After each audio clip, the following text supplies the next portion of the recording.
En un estudi recent van deixar els participants en una habitació entre 6 i 15 minuts. No tenien res excepte un pulsador que sabien que activava una descàrrega. Se'ls va demanar que s'entretinguessin amb les seves cabòries, però que podien prémer la descàrrega si volien. I què va passar? Doncs el 25% de les dones i el 67% dels homes van pitjar el botó. I això, malgrat que prèviament havien assegurat que estaven disposats a pagar per evitar el xoc elèctric. Pel que sembla, van preferir el dolor físic abans que avorrir-se, o millor dit, mantenir-se ocupats amb els seus pensaments. Però no són els únics. Un 95% dels americans notifiquen haver participat en alguna activitat d'oci en les últimes 24 hores, però sols el 17% diuen que han passat una estona relaxant-se i pensant només, perquè això aparentment és avorrit, i l'avorriment és una guitza. Aleshores, què és l'avorriment?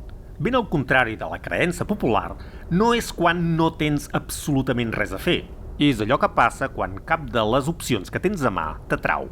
L'avorriment es caracteritza per una falta de concentració, inquietud, però també per una letàrgia. És realment un estat de desencís.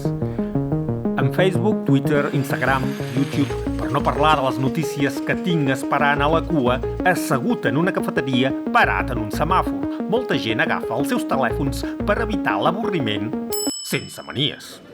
T'has deixat avorrir mai? No, en general no. Però estem perdent alguna cosa evitant l'avorriment? Bé, la investigació científica diu que sí, i el que estem perdent és important. Quan estàs avorrit, la teva ment divaga. Això només és natural. L'estat d'avorriment és aquell en què l'atenció no se centra en res en particular. Els investigadors han demostrat que aquest vagar mental és útil per a la creativitat. Van donar als participants de l'estudi una tasca avorrida aleatòria, tan avorrida com llegir l'agenda telefònica. Després van demanar als participants que fossin creatius i que generessin totes les idees possibles sobre què pots fer amb un got de plàstic. Els que estaven més avorrits llegint l'agenda telefònica van trobar les solucions més creatives. Un dels principals motius pels quals molts investigadors sospiten que experimentem l'avorriment és perquè ens ofereix un indicador del nostre estat actual. Vull dir, si et trobes avorrit, saps que alguna cosa en aquell moment no rutlla. Deixa'm preguntar-te això.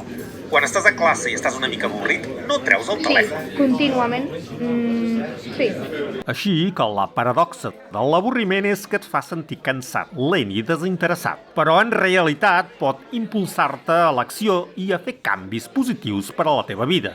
Canvis com treure les cames d'aquest noi de la meva cara. En absència d'avorriment pots romandre atrapat en situacions insatisfactòries i perdre moltes experiències emocional, cognitiva i socialment gratificants. L'avorriment és tant un avís de que no estem fent el que volem com una empenta que ens motiva a canviar d'objectius i projectes. Els estudis també han demostrat que l'avorriment pot fer-te més altruista. Potser la sensació aguda de manca de rumb que experimentes quan estàs avorrit es descontrola i et fa qüestionar què estàs fent amb la teva vida en conjunt. Però el costat bo és que pot fer que pensis en els altres i en què pots fer per ajudar-los. I això proporciona un propòsit immediat i concret a una vida amb aquesta mancança. A més, els estudis dissenyats per induir l'avorriment han demostrat que els participants més avorrits tenen més probabilitats de fer caritat o donar sang. Puc preguntar què us ha portat a donar sang avui? Havia de fer temps i, no sé, tenia un parell d'hores lliures. Així doncs, l'oportunitat de fer coses significatives, encara que siguin desagradables, és més valuosa quan estàs avorrit. De la mateixa manera, aquest estat sense objectiu sembla conrear pensaments sobre què vols fer amb la teva vida. Pensar en la teva vida com una història i rumiar cap on vols que vagi en el futur. S'anomena planificació autobiogràfica.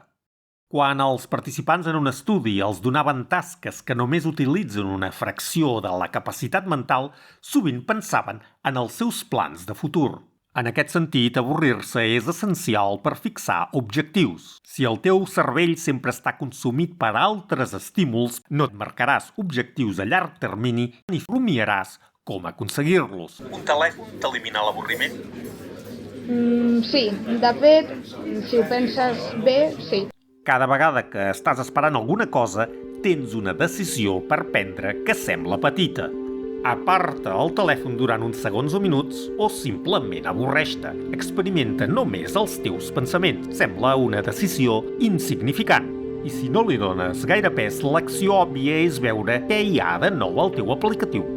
Prendre aquesta decisió estàs alleujant un moment d'avorriment. També és probable que et tornis menys creatiu, altruista, menys propens a avaluar el teu estat i menys propens a establir objectius de futur. En resum, ets l'exemple fefaent d'algú que s'estima més una descàrrega que l'avorriment. Excepte que, en el teu cas, el dolor va molt més enllà de la naturalesa de qui ets i en qui et convertiràs.